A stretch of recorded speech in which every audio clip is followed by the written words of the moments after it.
안녕하세요. 정혜래 가업승계 소장 정선입니다. 2022년 세제 개편안이 발표가 됐습니다. 네, 세제 개편안은 내년 세법 개정에 있어서 개편안이죠.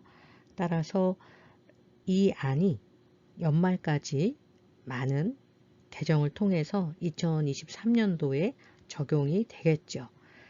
23년 되기 전에 변화하는 것을 잘 체크하셔야지 내가 누릴 수 있는 그런 권리를 놓치시는 일이 없으리라 생각이 됩니다. 우선 목차를 좀 보겠는데요. 내용이 좀 많습니다. 2022년에는 특히 우리 법인 대표님하고 좀 관련된 내용이 많은 것 같습니다. 경제 쪽을 보니까 가장 눈에 띄는 거는 보시는 것처럼 법인세 세율도 변경됐지만 과표 구간도 함께 변경이 됐습니다. 이 외에도 2월 결손금 관련된 거, 국내 자회사 배당금 관련된 거, 이것도 우리 법인하고 밀접한 관련이 있어요. 자, 또한 가업승계 관련된 거. 네. 그래서 제가 10여 년 동안 컨설팅 하면서 올해같이 많은 기업과 관련된 개편안이 있었던 해가 없었던 것 같습니다. 자, 오늘은 그 중에서 이제 대표님하고 관련된 거 세 가지 먼저 좀 알아보도록 할 건데요. 첫 번째는 법인세 부분입니다. 현행은 2억 원 이하는 10%, 2억에서 200억이 20%, 200억에서 3천억이 22%, 3천억 초과가 25%였죠. 법인세 낼 때 우리 그의 순이익에 대해서 이렇게 세율을 정했었는데 개정안에서는 어떻게 하고 있냐면 첫 번째는 과표 구간이 좀 조정이 됐습니다. 2억, 200억, 3천억 요게 5억, 200억, 200억 초과 이렇게 세 가지로 단계가 좀 줄었고요. 세율은 5억 원 이하인 경우에 보시면 여기 표가 이렇게 나눠져 있죠. 전체는 20%인데 특례를 두어서 10%, 과세표준 중소 중견기업인 경우에는 과세표준 5억 원까지는 10% 특례세율을 적용하겠다. 자, 특례라는 것은 특정한 경우에 이제 혜택을 주는 거고 이 외에는 안 주겠다는 건데 그 내용은 이렇습니다.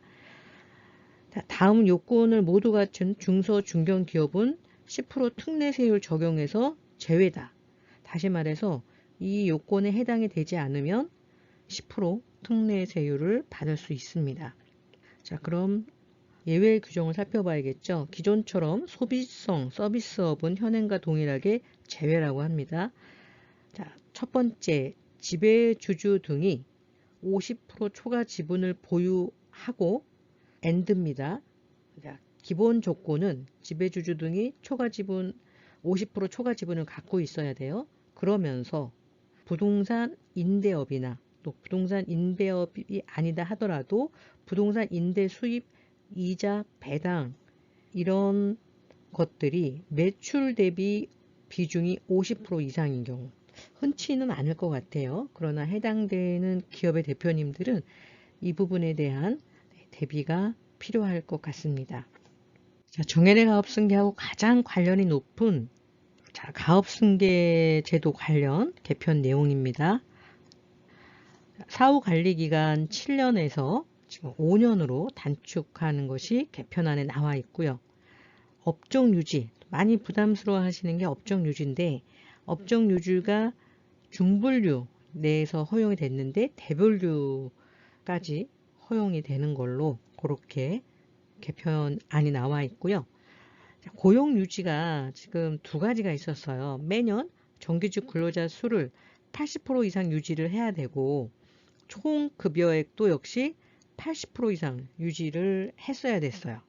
이게 가장 큰 부담이었는데 일단은 이 부분은 지금 개편안에는 삭제로 나와 있습니다. 자, 두 번째는 7년 통상 정규직 근로자 수 100% 이상 또 총 급여액 100% 이상 요건 또는이에요. 그래서 인원이 좀 줄었더라도 총 급여액이 줄지 않는다면 인정을 해줬는데 그래도 부담이 너무나 컸습니다. 근데 요게 조금 줄었는데 요게 90%. 어쨌든 이 매년에 대한 것은 상당히 부담이 컸었는데 이 부분이 삭제가 된다면 가압상속 공제하시는 데 있어서 부담이 조금은 줄어들지 않나 싶습니다.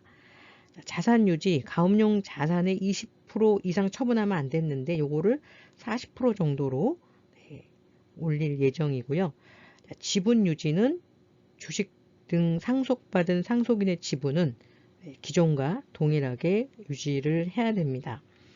그렇다 하더라도 지금 가장 부담스러워 하셨던 정규직 근로자 수 매년 한 해라도 단 한 해, 우리가 사업을 하다 보면 어려울 때도 있고 잘 될 때도 있는데 매년 80% 이상 또는 총 급여액 80% 이상 이 부분이 많이 부담스러운데 요거는 삭제가 된다면 승계하는데 대표님들이 신적인 부담이 훨씬 더 줄어들지 않을까 생각이 되네요. 자, 개정 사유는요. 가업상속 공제 제도의 활용을 좀 더 많이 하고자 함이 있고 그럼 적용은 언제부터 되느냐? 2023년 1월 이후 상속이 개시되는 부분부터 자, 이전에 가업상속 공제 받은 곳이 이 조건을 적용할지는 추후에 시행령이 나와봐야겠네요. 다음은 국내 자회사 배당금 이중과세 조정의 합리화 내용입니다. 기존 현행 같은 경우에는 기업의 형태에 따라서 수입 배당금에 대한 입금 불산입률이 달랐습니다. 상장과 비상장이 달랐고요. 지주회사도 또 달랐었어요.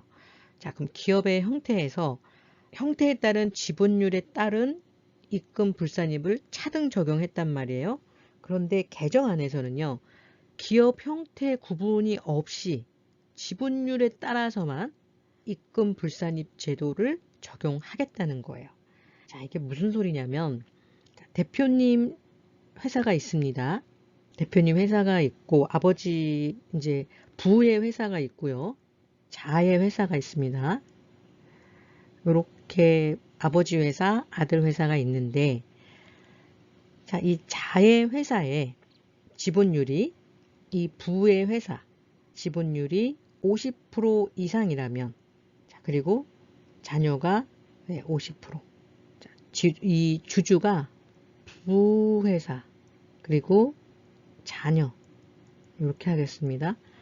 자, 자녀 지분이 50% 그리고 부회사 지분이 50%라고 한다면 배당을 받아도 100% 송금 불산입. 무슨 얘기냐면요. 이 아버지 회사에서 10억을 배당을 했어요. 누구 회사에? 아들 회사에. 그런데 이 아들 회사의 지분을 봤더니 아버지 회사가 50% 갖고 있고 아들이 50%를 갖고 있어요. 그럼 10억을 배당을 해도 배당을 하면 이 아들 회사에 10억이 들어오겠죠? 10억을 배당해도 배당세를 내지 않는다. 법인은 배당세를 뭘로 내요? 법인세로 내죠. 그런데 법인세로 내려면 이익이 있어야 되는데 이 보시는 것처럼 입금 불산입 이익으로 보지 않는다는 거예요. 입금 불산입 이익으로 보지 않기 때문에 이 회사는 아버지 회사 지분이 50% 아들 회사 지분이 50%인 이 회사는 배당을 받아도 세금이 없다. 이렇게 보시면 되고요.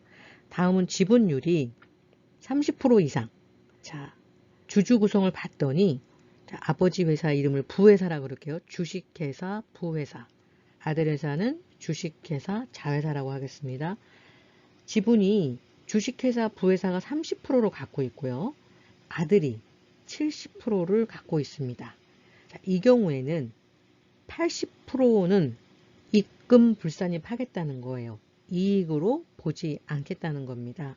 그렇게 된다면 10억을 배당했더니 80% 즉 8억을 이익으로 보지 않겠다는 겁니다.